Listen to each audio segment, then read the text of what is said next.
On my 75th birthday, the phone didn't ring. My own family chose silence instead of love. I sat there with my hands folded on the table, waiting for a sound, any sound, that might break the weight of the silence around me. But there was nothing. No laughter, no hurried steps at the door, not even a message lighting up the old phone sitting on the counter.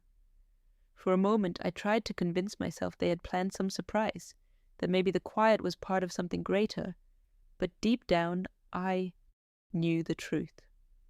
I had been forgotten. They didn't know the truth. Hidden in my account was $4.2 million that would change everything.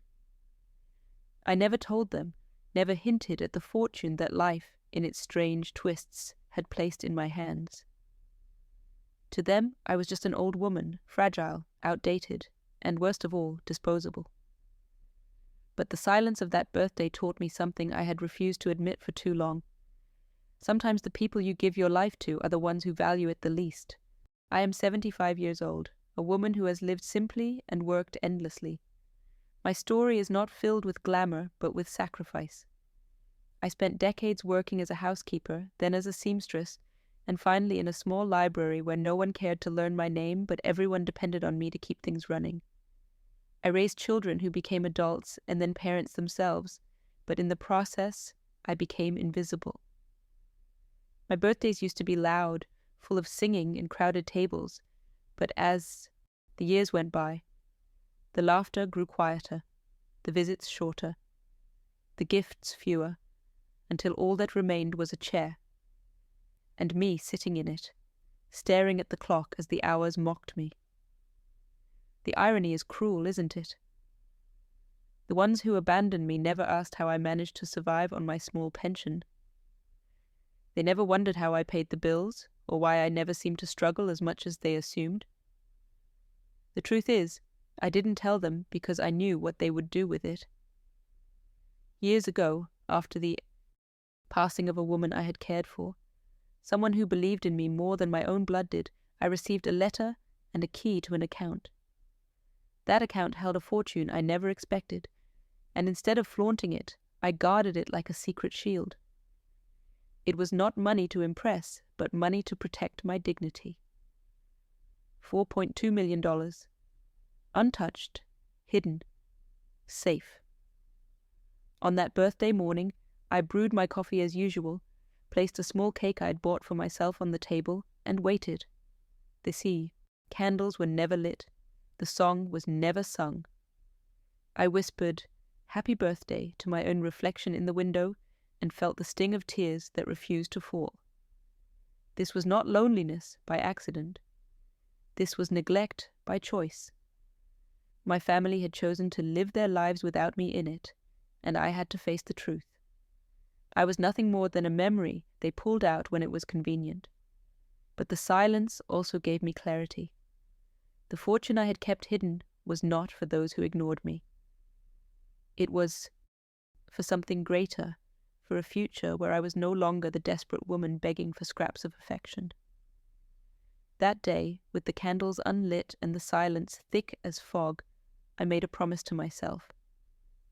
I would never again measure my worth by the calls I didn't receive or the visits that never came. My value was not tied to their neglect, but to the strength I had built in silence. If stories like this matter to you, if you believe that no one should feel invisible after a lifetime of sacrifice, tap like and subscribe.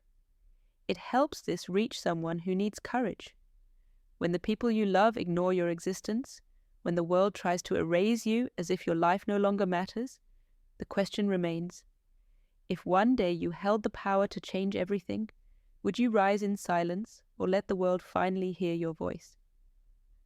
I woke on my 75th birthday feeling like a house with every light turned on. I wanted the day to glow, even if the world refused to notice. I made my bed with hotel neatness, smoothed the blanket as though guests might come, and chose a simple dress that still carried the scent of starch and old summers. The pale blue fabric promised gentleness, the kind of gentleness I once gave to everyone else. I pinned my hair back the way my mother taught me, brushed a soft line of powder over my cheeks, and put on the earrings I save for Sundays. It felt ceremonial, a way of reminding myself that surviving so many winters was not a small achievement. I laid a tablecloth on the kitchen table and set 2 cups instead of 1, as if hope itself might sit across from me. On the counter, the phone rested screen down, a sleeping animal I was certain would wake. I told myself not to stare, not to wait, but waiting is a river I have crossed all my life. I drifted into it again. At 9, I brewed coffee and poured it into both cups. The second cup sat across from me like a promise.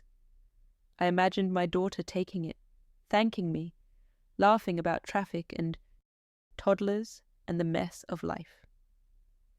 I imagined my son arriving with a paper bag of empanadas and a joking apology for being late. I imagined my eldest granddaughter filming me on her phone and saying that the internet needed to meet the woman who could turn leftovers into a feast. I filled the house with these imagined visitors the way you fill a room with flowers when you're certain someone will open the door. The door stayed closed. The coffee steamed patiently. By 11, the coffee had cooled into a brown mirror. I kept my voice calm and practical, the way I had learned to do when storms threatened to turn a roof into confetti. "They are busy," I said aloud. "They will call at lunch." I reheated the coffee and cut a thin slice of cake, saving the rest for their laughter. Noon came, carrying nothing but the neighbor's radio and the scratch of a bird on the windowsill. I checked my messages. The screen was a small, unwavering desert. I scrolled through old conversations the way you touch a scar to confirm it ever existed. My own words returned to me as clean, empty bubbles. I cleaned what was already clean. I straightened frames, dusted a shelf that did not need it, and rearranged 3 books so their spines aligned like soldiers waiting for inspection. The house looked staged, as if a stranger might tour it and decide I deserved the price. That made me laugh once, a short sound that startled me. "I'm not for sale," I said to the air, and the air agreed by remaining entirely itself. Still no ring. Still no knock. The afternoon stretched long and thin, a ribbon pulled taut between denial and comprehension. I moved my chair closer to the door so my bones would feel any footstep on the hallway tile. I kept the television off because I wanted no other voices to interrupt the one I was listening for. At 2, I wrote a list of errands I would not run. At 3, I wrote a list of recipes I could make if visitors arrived hungry. At 4, I set the kettle for tea and let it cool, untouched. I began to taste metal. That is what disappointment tastes like when it settles on the tongue and refuses to leave. I have been forgotten before in small ways. The missing seat at a crowded table, the last slice quietly switched for a smaller one, the conversation that migrates to another room while I am still speaking. But a birthday is a ledger, and on a 75th, the balance should tip toward presence. Mine tipped toward absence with such certainty that even the walls seemed to lean. It is a special kind of wound when neglect is not an accident. It trains the ear to hear messages that do not arrive and trains the heart to apologize for its own beating. I went to the bedroom and opened the cedar chest where I keep small pieces of the life I built. There were drawings signed with crayon catastrophes and the kind of stick figures that insist on a sun in the corner. There were recipes stained with sauce and thyme, camp bracelets, certificates, a letter from a teacher who once called my daughter fierce. I touched everything like a museum guard checking for dust and theft. The memory of everyone I loved was intact. The invitation to remember me had not been returned. At 5, I lit a single candle on the cake. I did not sing.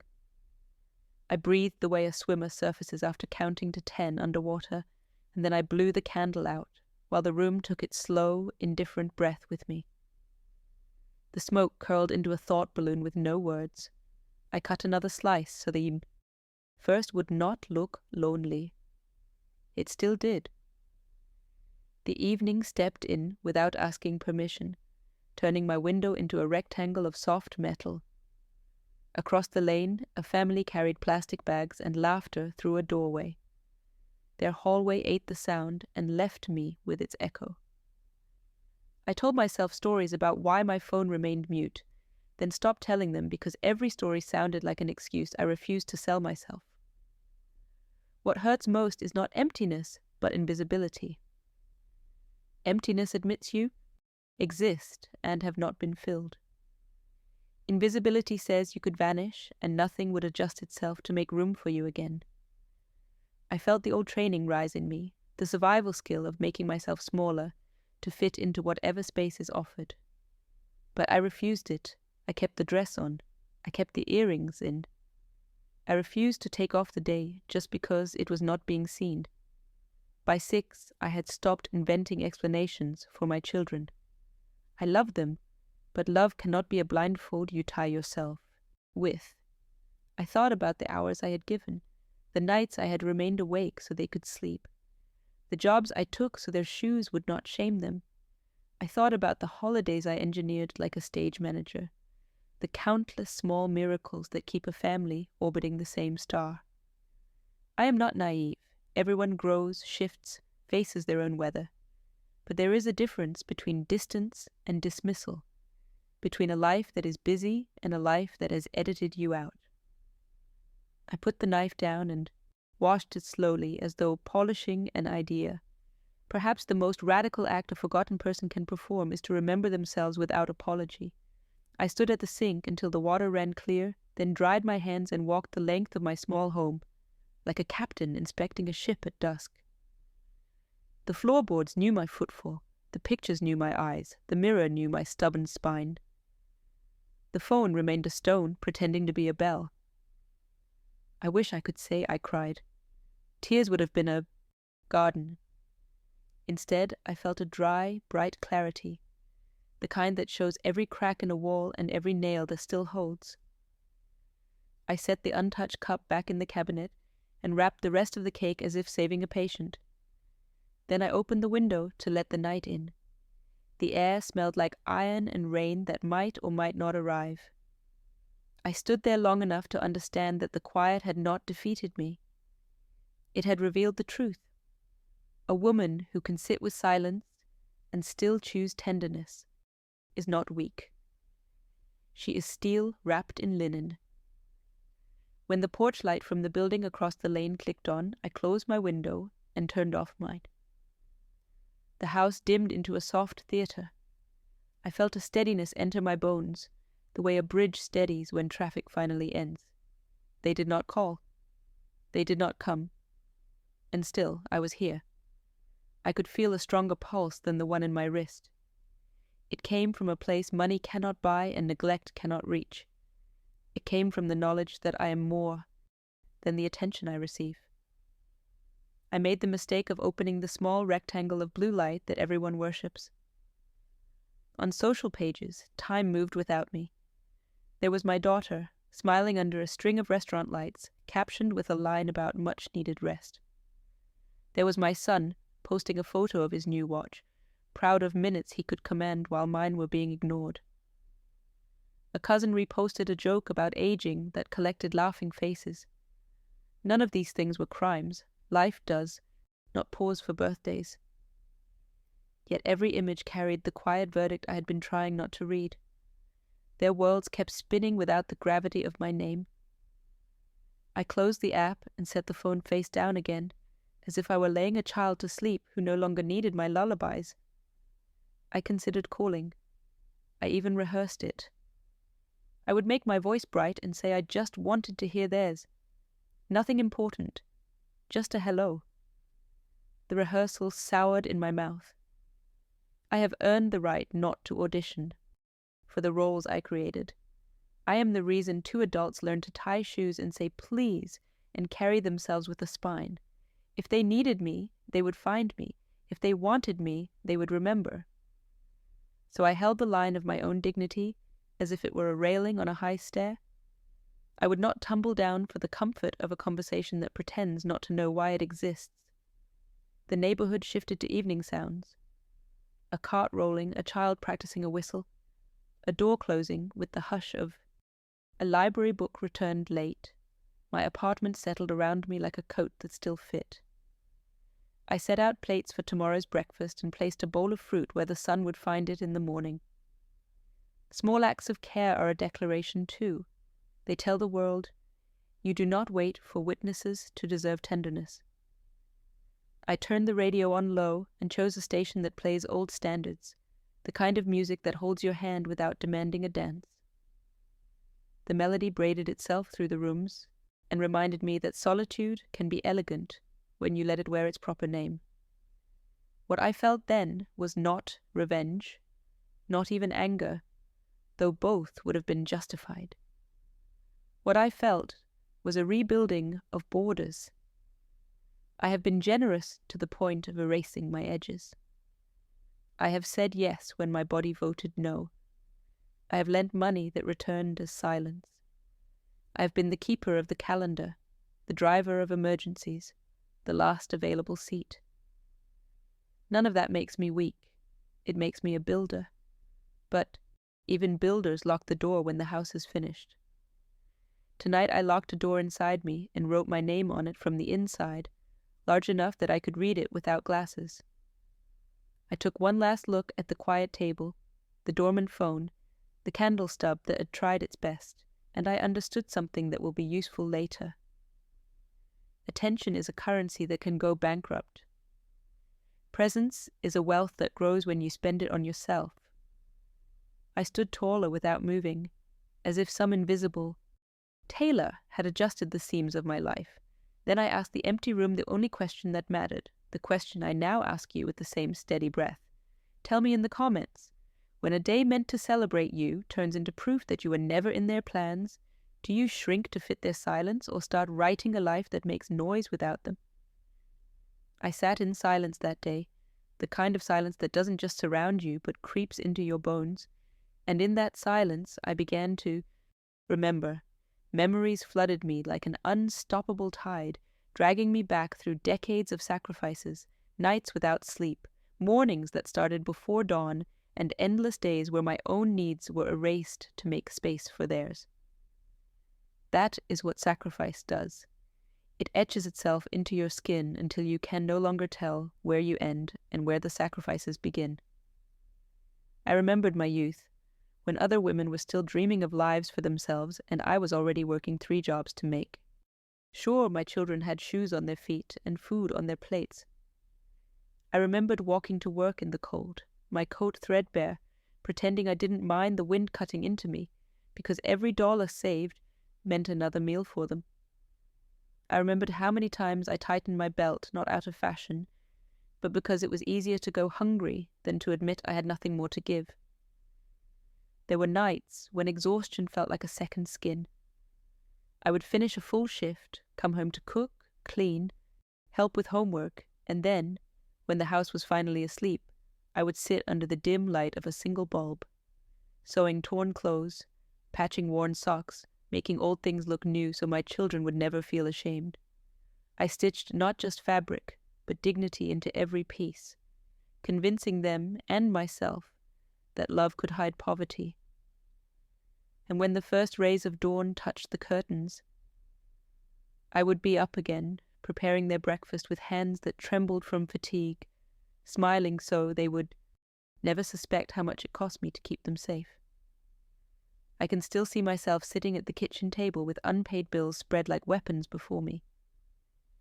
The red letters screaming, "Overdue," felt like accusations. I would add numbers on scraps of paper, subtract meals, delay payments, juggle debts as if I was some magician who could bend time and money. Many nights I cried in silence, biting my lip so they would not hear me. Children should not carry the weight of their mother's despair, I told myself.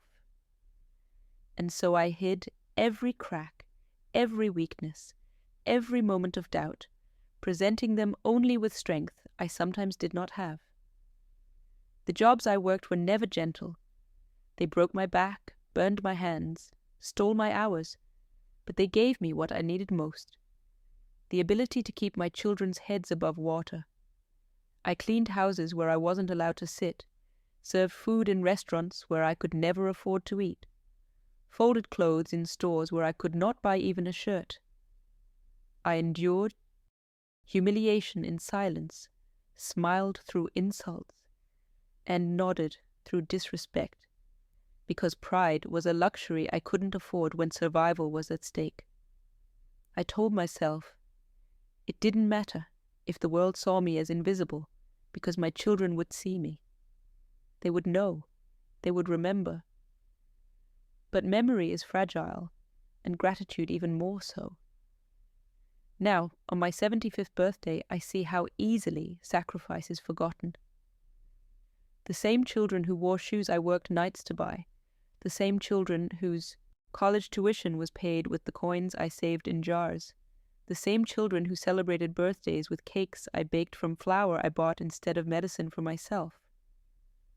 Those children found it easy to forget me on the day I needed them most. That is the cruel truth of sacrifice. It is rarely repaid, rarely acknowledged, often taken for granted, until the one who sacrificed becomes nothing more than a shadow in their memory. I remember winters when I went without heat so they could be warm, wore layers of sweaters inside the house, blowing on my hands to keep working, while their rooms glowed with the small heaters I managed to buy. I remember summers when the heat pressed against my skin like fire, but I worked anyway, carrying boxes, scrubbing floors, washing sheets, until sweat blurred my vision. I would come home and pretend it was nothing, telling them stories so they would laugh instead of noticing my exhaustion. I remember being sick, fever burning through me, and still dragging myself to work because a missed shift meant an empty refrigerator. Even in moments of celebration, sacrifice was always present. Their birthdays were feasts created out of nothing, balloons I blew up until I was dizzy, decorations made from scraps, meals stretched to feed more mouths than I thought possible. I sang louder than anyone, laughed harder than anyone, so they would believe we had everything, when in truth, all we had was each other. And yet, that was enough. Or so I thought. Because what is the measure of sacrifice, if not the love you hope it plants in others? But here I was, realizing that perhaps all it planted was expectation, that I would always give, that I would always endure, that I would always be there, even when they chose not to be. I can still hear the sound of my son's voice as a child, asking why I looked tired. I lied, told him I was fine, told him mothers never get tired. He believed me. Perhaps that was the mistake. Perhaps they all grew up, believing I was unbreakable, that I required nothing, that I would always hold them up. They never learned to look back and see the cracks in the foundation, the woman holding everything together with hands that bled. They never realized that behind every smile was a cost, a price I willingly paid, but which left me with nothing on this day, when I needed something as simple as a call. The silence of my birthday hurt not because of the absence of gifts, but because of the absence of recognition. After decades of sacrifice, they could not give me even a moment of their time. And that is what burns deepest. Not poverty, not hunger, not exhaustion, but invisibility. To give everything and still be unseen is the cruelest fate. It makes you question whether you were ever valued or if you were merely used. As I sat alone, the memories twisted inside me, each one a reminder of love given freely and love not returned. I thought of the times I carried them through storms, the times I placed their needs above my own dreams, the times I erased myself so they could shine. And now, in the quiet of this day, I wondered if I had erased myself too well. Maybe they had learned not just to accept my sacrifices, but to expect them, to see them as natural, as ordinary, as invisible as the air they breathe. But I am not invisible. I am the reason they stand where they do, the reason they survived, the reason they had the chance to build the lives they live now. My sacrifices are carved into the foundation of their existence. They may not remember, but I do.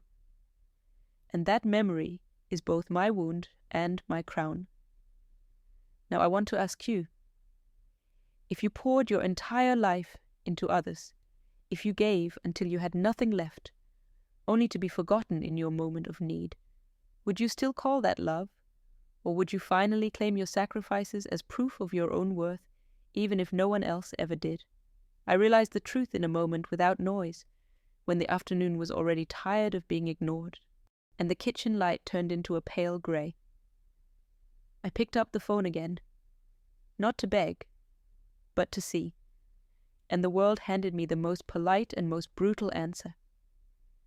Everyone was busy living lives that had no place for me. My daughter had posted a photograph of glasses lined neatly on an elegant table, a smiling caption about celebrating life. My name didn't fit in that phrase. My son appeared in a short video showing off his new watch and his old hurry. He thanked himself for his discipline, toasted to merit, and shut the camera off before doubt could creep in. One of my grandchildren checked in from a stadium full of strangers, writing, "Family is everything." And I understood that I was not included in that everything that fit inside a filtered photo. The others, cousins, in-laws, acquaintances, all neatly aligned in schedules that had no room for me. Dinners, appointments, classes, clinking glasses, inside jokes. I was the outside silence, tidy and invisible. I looked at those, images like a passerby staring into shop windows after closing. You can see everything, but nothing inside looks back at you. That was the moment I understood it wasn't about crowded schedules, it was about choice. Silence, which I had been dressing up as accident, had been tailored with intention. When people want to be present, they insist. When they love, they show up. Everything else is excuses wearing expensive perfume. I sat back in my chair, folded my hands in my lap, and let memory throw. Bills no bank could count, last-minute favors, Mom, just this once. Grandma, could you help me out? Transfers made between one sigh and the next, promises to pay you back as soon as I can. That never returned, requests disguised as emergencies that left me emptier each time. I recognized the architecture. I was the emergency shelter, the power outlet they only remembered when their batteries threatened to die. And once recharged, they unplugged without so much as a thank you. The hardest part was admitting I had helped build this architecture of polite neglect. I had trained myself to say yes before hearing the full request, to show up before being asked, to anticipate needs so they would never feel discomfort. I confused care with servitude, presence with the disappearance of myself. People learn quickly to call availability what is really fear of disappointing them. And I carried that fear for decades. Fear that if I set boundaries, I'd lose the little space they allowed me. Fear that if I asked, I'd be called needy. Fear that if I protested, they would rewrite me as ungrateful. That morning had smelled of cake and promise, but the afternoon delivered the metallic taste of realization. It was not lack of time, it was lack of priority. And when truth comes, it doesn't shout. It opens the door with a key it has always had and sits down at your table as if it belonged there. I served it a glass of water and asked, "Are you staying?" It didn't answer. It didn't need to. I reached for an old notebook with rough paper that crackled when I opened it, and I began to list small scenes no one ever saw but me. The day I sold a ring to pay for a doctor's visit. The winter I warmed my feet with a wet towel heated on the stove, while telling the children I loved thin socks. The morning I hid a fever behind lipstick and went to work, so the milk wouldn't run out. The afternoon my son called begging, "Just this one transfer, Mom. It's a matter of pride." And I turned pride into overdraft. The night I sat in darkness to save on the light bill, pretending to enjoy the romance of shadows. These scenes, stacked together, made up the invisible manual of love that carried me here. I checked social media again, not with hope, only for confirmation. My daughter's caption had collected comments and hearts from people who had never met me. "You deserve everything," they wrote, and I silently agreed. She did deserve it, because I had made sure she did. My son posted about his promotion with a long speech about effort. I smiled bitterly. Effort has hands that cook, eyes that don't sleep, mouths that lie about hunger. No one tags those hands, no one posts those eyes, no one thanks those mouths. I closed the app, but the echo remained. The house whispered the same sentence from every corner. It was not ours, it was indifference. People might think the answer is simple. Pick up the phone, call them, remind them. Say, "It's my birthday today." But reminders are proof of absence. If I must ask to be remembered, then it is no gift, only repair. What I wanted was recognition without instruction. That want gave me dignity, even if it was wrapped in sorrow. I walked through my home, and every object held a smaller version of me still waiting to turn on the lights for visitors. I turned some off. I left others on, only for myself. I placed the leftover cake carefully back in the refrigerator like it was a treasure. As the door closed, the clearest thought of the day pierced me. I did not need anyone to prove my worth. I was the proof. And even if no one wanted to see it, proof remains proof. That realization gave me a strange calm, not joy, not triumph, but a steady calm, the kind that doesn't ask for permission. The calm of finally writing the truth into the book of your own life without trying to change the ink. I was not forgotten by accident. I had been excluded by design. Naming that reality didn't shrink me. It gave me back my measurements.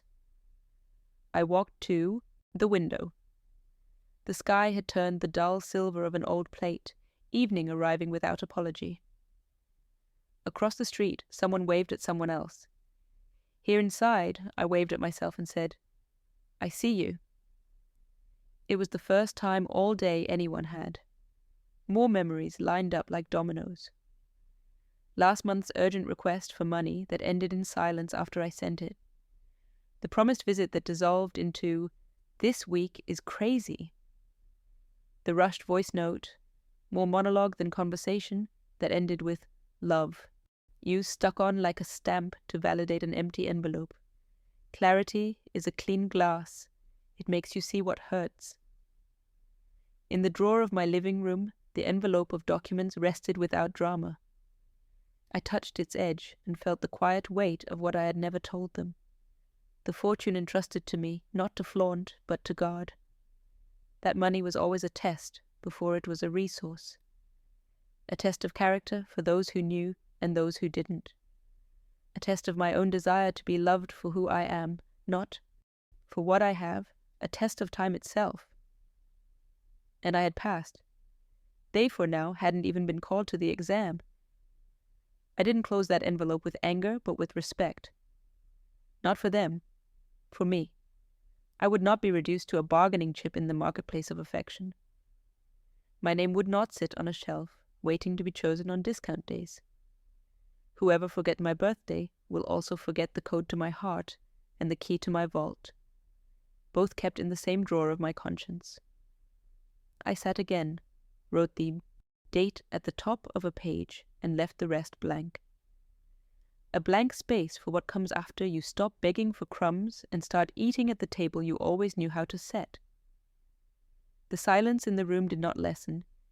It stayed like old furniture that still bears the weight of the house. But something inside me shifted. I stepped out of the back room of my own life and returned to its main hall. This cold realization was not a slap.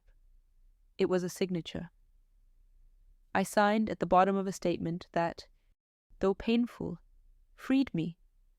Those who don't have time to celebrate me will not have time to decide my destiny. That sentence fit me like a coat stitched to my size, and I wore it with the posture of someone who has finally learned to read the fine print of love. I looked again at the timeline where I was missing, and I saw the mechanism that had pushed me out. I had been promoted to the role of domestic utility. Always available, never invited. When the water runs out, people remember the well. When the party begins, they cover the well with flowers so no one stumbles. But I am not just a well. I am an underground river, and I will choose where I rise. On the shelf, the Christmas photo in its frame seemed to mock me. I was in the background, half cut off by the tree, holding a plate cropped from view. It almost looked like I had intruded into the picture. I laughed softly at my own reflection. That was no accident. It was language. I had been edited to fit convenience. But the editing of my life, from now on, would no longer be outsourced. As night pulled its curtains, I moved 3 pieces of furniture, small acts of domestic revolution. The chair where I had always waited for visitors went to the window. The table moved to the center. The phone, far from my reach. Not because I had given up, but because I refused the role of sentinel for other people's affection. I would rather be guardian of my own territory. Some would call it pride. I call it emotional hygiene. Understanding the place I've been given doesn't force me to remain there. As I folded the tablecloth, I noticed the frayed thread I had always tucked away to hide. This time I smoothed it and left it exposed. I wanted to remember exactly where the weave had come apart, so I would never again call pattern an accident. I breathed deeply, and for the first time that day, I didn't ask anyone to understand me. I understood myself. That understanding, cold as stone and soft as a blanket, covered my shoulders without weighing me down. If tomorrow they reach for me, I will know how to tell the difference between nostalgia and convenience. If they don't, I will go on, because my road doesn't end at the gate of those who won't open it. Now I want to hear from you. If your name disappears from the agenda of those who should remember, do you go looking for another line to squeeze into? Or do you finally start writing your own page? Tell me in the comments, when recognition doesn't come from the outside, do you settle for being the background? Or do you decide, once and for all, to step into the center of your life? That evening, as the house sank into its own stillness, I felt something shift inside me. It wasn't dramatic, not fireworks or lightning, more like the slow cracking of ice after a long freeze. My entire life had been built around the art of waiting, waiting for them to remember, waiting for them to call, waiting for them to need me so I could prove I still mattered. But as I stared at the flickering candle that had burned down to nothing, I realized I was tired of waiting. 75 years of giving, bending, erasing, and enduring. And now I was faced with a silence that could either bury me or set me free. For the first time in decades, I asked myself, what if I chose myself, unapologetically? What if the turning point wasn't about them finally seeing me, but about me finally seeing myself? The thought was both terrifying and liberating. Terrifying because for so long my identity had been tied to them, their needs, their demands, their recognition. Who was I outside of their shadows? Who was I if not the one who carried everyone else's burdens? But liberating because I realized the greatest mistake I had made was believing my worth depended on their acknowledgement. I had been the architect of their comfort, the silent investor in their success, the uncredited writer of their victories.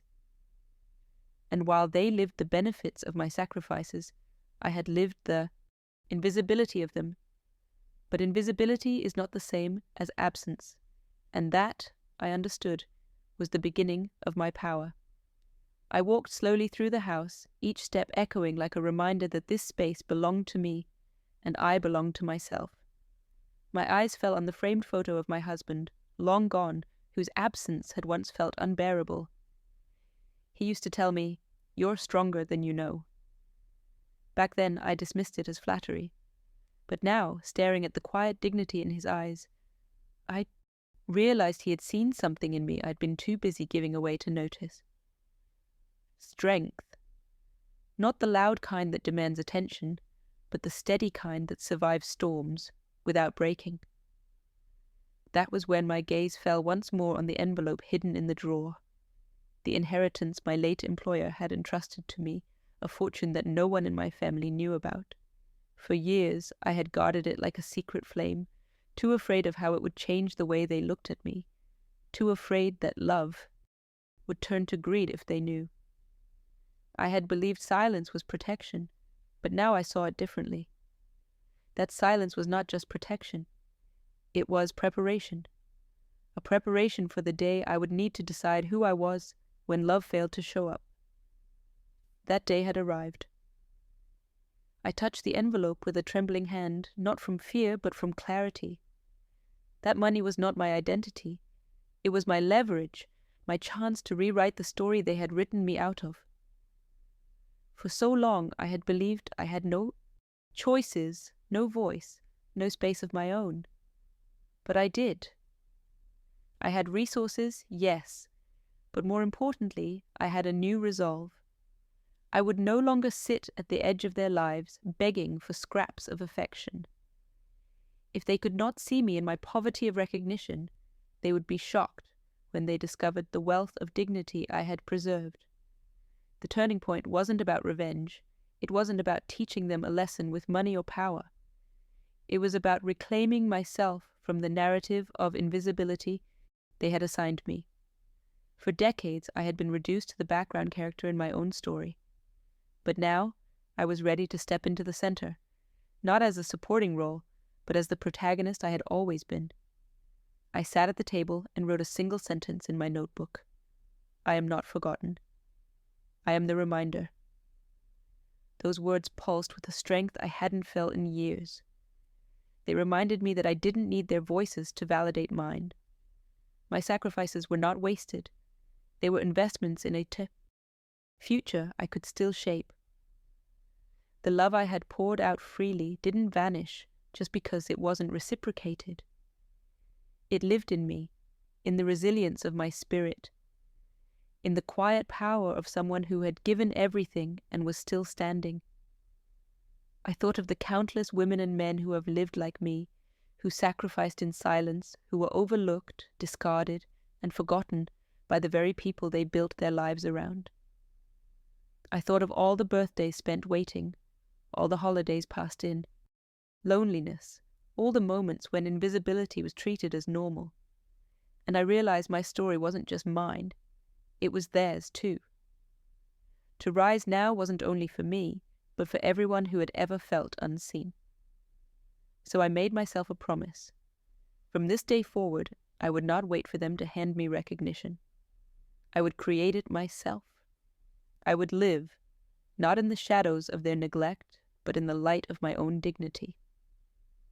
And when the time came, they would realize that the woman they dismissed, the mother they ignored, the grandmother they forgot, was not only alive but thriving, holding a truth and a power far greater than they could imagine.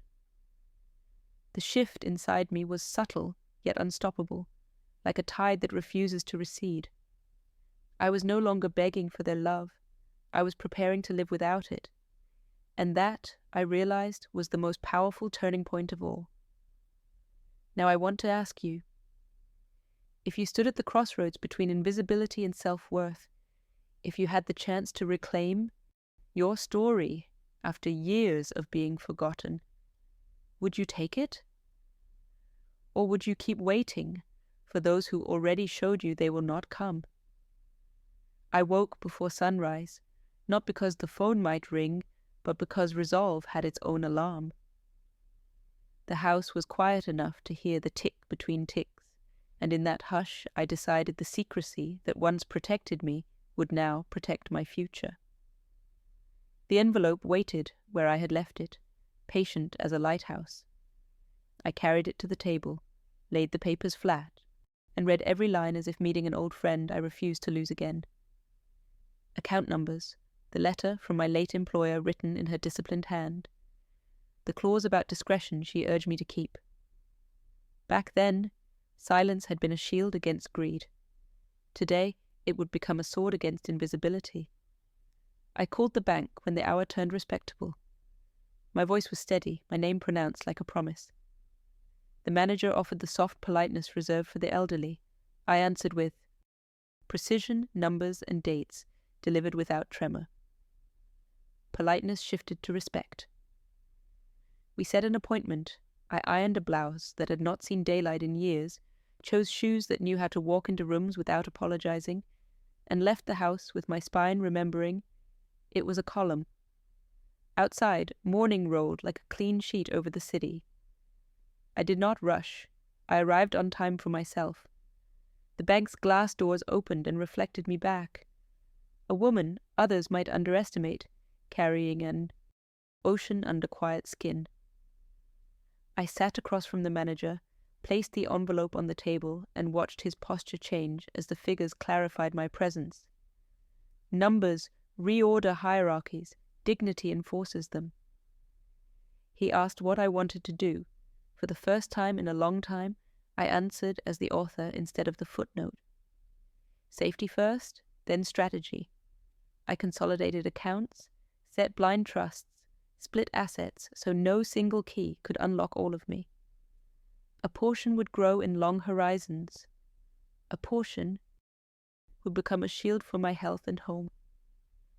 And a portion, bright as a match in a cave, would be used to build something that bore my name without needing to announce it.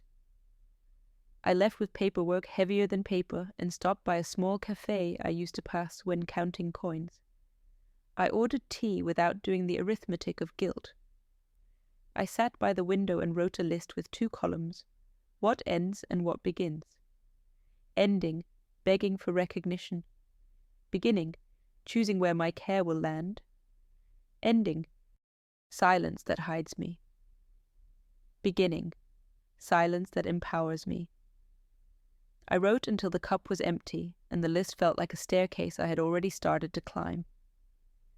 Next came a lawyer, not the kind that speaks in riddles to inflate a bill, but a woman with eyes like level steel who understood that clarity is a form of mercy. I told her everything. The inheritance, the years of neglect, the decision not to buy love that refused to knock. She listened, took notes, and then drew a map across blank paper, with a pencil that moved like a metronome. "Here is your autonomy," she said, circling the heart of the page. "Here are the protections we will build around it." She established a foundation charter with my values in ink: education without humiliation, meals without paperwork mazes, warmth without prerequisites, and a small program for older hands that have held too much alone. We named it after the flower my mother grew in a tin can on the windowsill, the plant that bloomed even when the building forgot it existed. I signed documents that braided law to dignity. I felt no triumph. I felt alignment, the sensation of bones stacking where they belong. In the afternoon, I walked to a neighborhood I used to traverse with my head down, passing a community center with a roof that leaked and a library that had learned to whisper because so few listened. I spoke to the director, a woman with sleeves rolled and hope that refused to leave. I asked what they needed if money arrived with no strings tied to humiliation. She blinked, then recovered, and began listing repairs the city promised every year and delivered to no one. By the time the sun tilted, we had a plan that fit in my notebook and reached beyond my lifetime. Fix the roof, brighten the lights, expand the reading room, fund night classes for parents who are always last in line. I took a bus home, sat among strangers, and felt a steadiness braided through my breath. The fortune that once felt like a secret weight was now a current moving toward places that knew how to say thank you without flattery. I understood then that wealth, real wealth, is not a number. It is the freedom to place your care where it will not be wasted. Evening found me rearranging the house again, not for guests who never come, but for the life I had just invited in. I put the framed photo from last Christmas inside the drawer and set a blank frame on the shelf, a small altar to the pictures I will take for myself. I sharpened a pencil and labeled 3 envelopes: home, health, hope. Into each I slid a letter to the future. Home, I will not apologize for the space I occupy. Health, I will not postpone my body for anyone else's comfort. Hope, I will not measure my worth by who forgets me. Then the phone lit up. A message at last. Not happy birthday. Late logistics. A casual request for a little help. The same choreography as always. Words dressed as family, but stepping to the rhythm of convenience. I looked at the screen for a long minute that contained my entire past. I did not answer. I was writing new choreography. When love returns without recognition, it comes wearing hands outstretched and eyes elsewhere.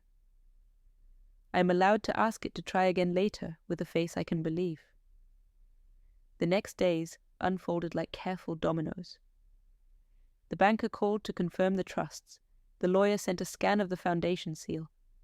The community center emailed a photo of buckets, retired because a new roof no longer needed them. I printed that photo and taped it to the fridge where guilt used to hang. I met with a nurse about home visits scheduled in advance, not in panic. I bought a generous pair of walking shoes and paid in cash, without a wobble in my voice. I called the florist and asked for the flower my mother loved. I told them to deliver it monthly to the library until the children there could name its scent with their eyes closed. Not once did I feel the urge to announce any of this to the people who had forgotten my day. Silence did not mean secrecy now. It meant sovereignty. The less they knew, the more my choices belonged to me. If they came back, they would meet a woman with boundaries like well-built fences and gates that opened to kindness, not to calendar alarms. One evening I stood by the window and practiced the sentence I would use when the call inevitably arrived. I'm glad you reached out. I can't transfer anything today. I'm funding commitments I made to myself. Not angry, not theatrical. Simple as a locked door that still invites a knock. I imagined the silence on the other end, the recalibration, the surprise. I imagined questions arriving, then answers learning to stand. I slept deeply that night, not because the world had changed, but because the axis of my life had rotated back to its rightful tilt. In the morning, I brewed coffee for one and set 2 cups anyway, not for hope of visitors, but to honor the woman who once waited and the woman who no longer does. I opened my notebook and wrote the first line of a letter I may never send. You forgot my birthday. I remembered my life. Then I turned the page and drew a door. Behind it, I wrote the names of the places where my care now lives. The center, with lights no longer afraid of rain. The clinic, with hours that match the bus schedule. The library that smells like new pages and old courage. I penciled in my own name last. Not as an afterthought, but as the address where all of this begins. News travels in families, even when you do not carry it. A cousin wrote first, friendly and curious, the tone of someone who hears a rumor of a windfall and wants to stand downwind. I answered with weather, not forecasts. Later a child called, not to ask but to orbit, dropping small stones of conversation to measure how deep the well still is. I did not mention water. I asked about sleep, health, and truth. When the old rhythm tried to return, could you, would you, just this once? I replied with the sentence I had practiced. And then I told them about a book club at the community room and how I saved them a chair if they wanted to read with me the next time they remembered my name. It was not punishment. It was invitation with spine. Let affection learn the route by walking it. Let love remember how to knock. The turning of power is not a storm. It is a series of hinges, each oiled by clarity. One by one, I replaced the rusty ones inside me. If you have ever sat at a quiet table and mistaken that quiet for defeat, understand this. You can turn the same silence into a workshop. You can build a life there that does not need witnesses to be real. The door is in your hand even when the house has forgotten your name. Open it inward first, then, when you are ready, open it outward for those who arrive with respect in their pockets. Before I turned off the lights, I stood in the hallway and named the rooms aloud like blessings. Kitchen for nourishment without apology, bedroom for rest that does not bargain, table for conversations that do not leave me smaller, doorway for thresholds I choose. I pressed my palm to the wall and felt the faint tremor of the city. a reminder that life keeps moving whether or not you chase it. I will not chase. I will plant. I will water. I will invite those who can carry water with me. And if no one comes, the garden will still bloom. This year my calendar will honor what honors me. True. Now tell me, if you could place your care, your time, and your resources where they would grow without begging for permission, where would you place them first? And what old door inside you would you finally close? The phone rang days later, not on the day it should have, not when the candles were still warm or when the cake was fresh, but when silence had already redrawn the map of my heart. I let it ring twice before I answered, not out of spite, but out of choice. For the first time in decades, I wasn't rushing to prove myself available. On the other end was my daughter, her voice sugar-coated with politeness, the kind of careful tone people use when they need something. She asked how I was, words dripping with hesitation, and then, after circling around the small talk like a hawk before diving, she landed on the real reason. She was short on money, just a little, just for now, and surely her mother could help her just this once. But I had heard that phrase before. A lifetime of just this once had turned into decades of sacrifice. I didn't raise my voice. I didn't scold her. I didn't cry. I simply let the silence breathe between us before saying, "I'll think about it." She didn't know what to do with that sentence. It wasn't the eager yes she had come to expect. It was sovereignty, and sovereignty unsettles those who have grown accustomed to your obedience. The next call came the following day. This time it was my son, his voice confident, rehearsed, as if he had already written the script and assumed I would play my part. He rattled off his excuses quickly, complaining about the bad timing, the broken car, the stress. He didn't even pause before arriving at the request. "Mom, I just need you to step in like always." Like always. 2 words that burned hotter than fire because they carried the weight of my invisibility. They reduced my life of sacrifice to routine, my decades of love to a transaction. I felt the sting, yes, but I didn't bow. I spoke slowly, calmly, with the same steady breath I had practiced in the stillness of my birthday night. "I'm glad you thought of me," I told him, "but I'm not sure I can step in this time." The silence on the other end was sharper than any blade. He stammered, confused, unable to comprehend a world where his mother's automatic yes had turned into a conditional maybe. That moment wasn't loud, but it was seismic. The ground beneath our relationship shifted forever. Then came the granddaughter, cheerful on the surface but transparent in her intent. She called me Grandma with a sweetness that tasted of strategy. She lingered just long enough before spilling her need, something about tuition, a bill, an emergency that somehow couldn't wait. Her words were practiced, her tone rehearsed, and yet all I could think about was how my birthday had passed in silence, how not one of them had remembered when it mattered. Their voices had vanished on the day I needed them, but reappeared the moment they needed me. That was no accident, it was a pattern.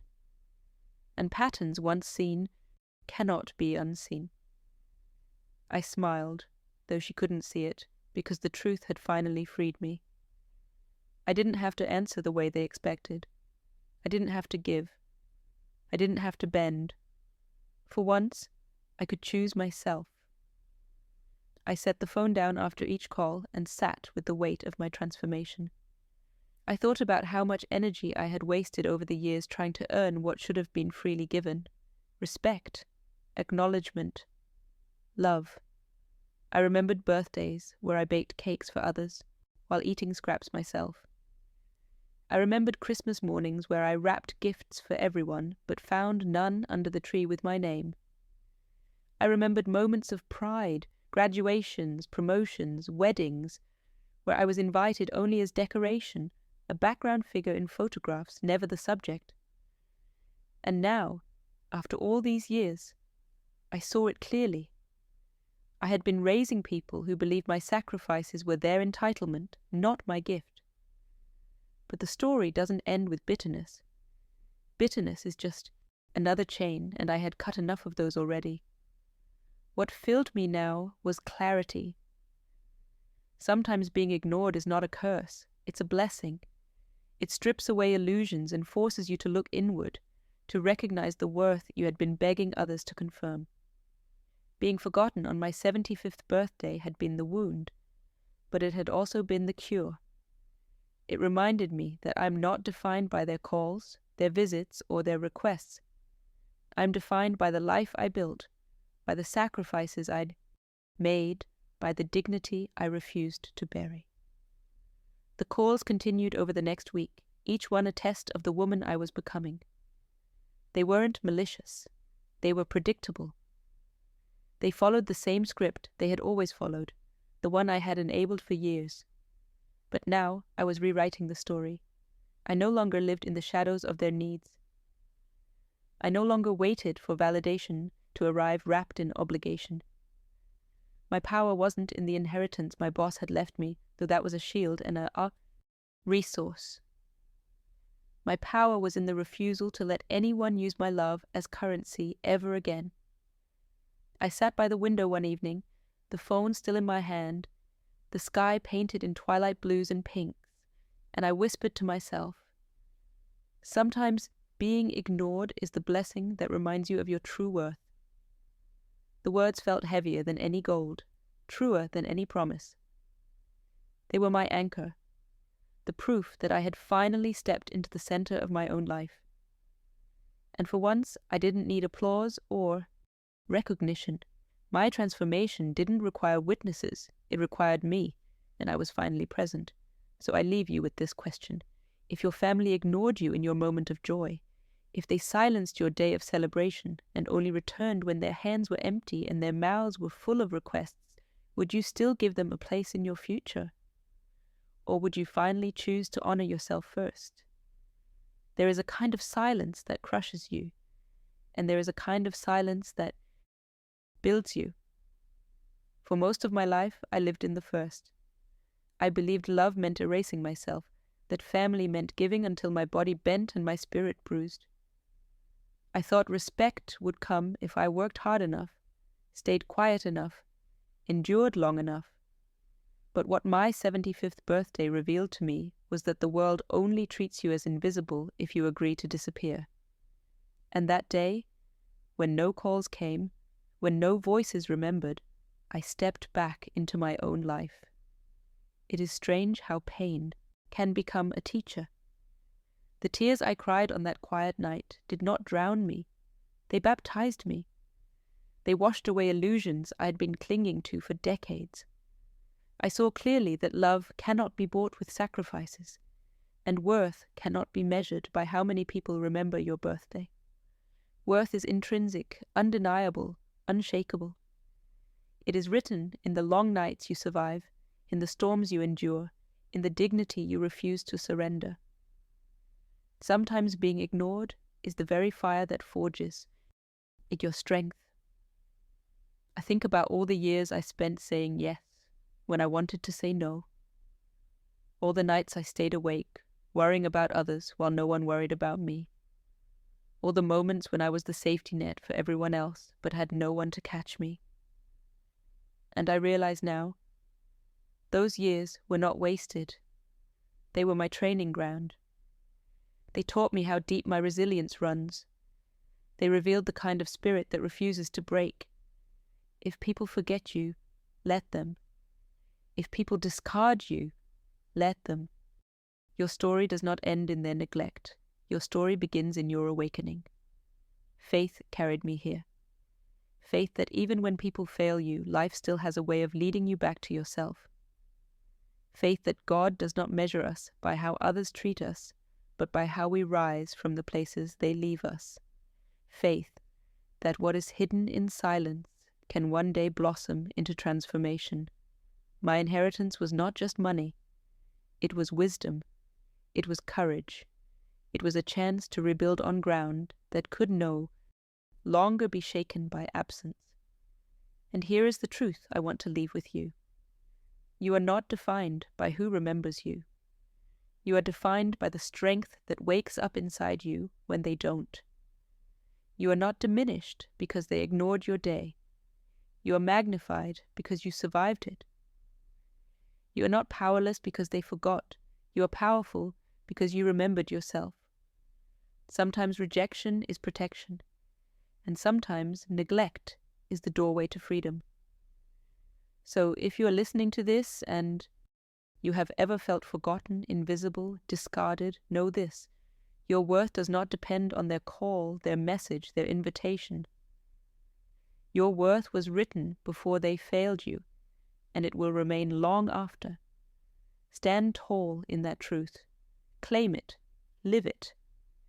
And when the people who ignored you come back with their hands open, you will have the power to decide, not out of bitterness but out of strength, whether they deserve a seat at the table of your future.